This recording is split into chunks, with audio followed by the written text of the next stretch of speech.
Ce qui compte, ce n'est pas d'abandonner la philosophie, c'est de repérer le fil rouge, en quelque sorte, de son histoire, d'essayer de voir ce qui est inconséquent, ce qui ne va pas jusqu'au bout, ce qui n'est pas assez philosophique dans la philosophie, pour aller plus loin, et pour non pas l'opposer, ce qui est stupide finalement, à la science, à l'économie politique, à l'histoire, à la pratique révolutionnaire, mais au contraire pour nourrir toutes ces pratiques en leur donnant toute leur plénitude et pour mieux les servir.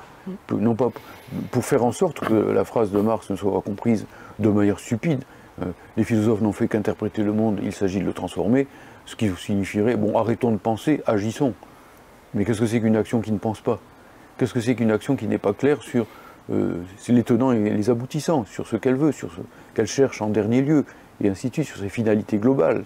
Bon, à ce moment-là, c'est de l'opportunisme pur, ou c'est tout simplement, effectivement, bon, de l'agitation, de la gesticulation.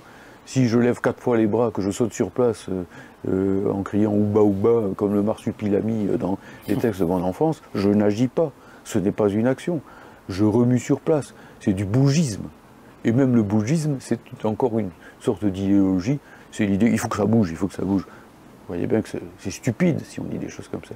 Si on ne sait pas pourquoi et vers quoi on veut bouger, et donc là, il faut d'une manière ou d'une autre faire de la politique dans le domaine politique, préciser les finalités qui sont les nôtres, et d'une façon plus globale, faire de la philosophie.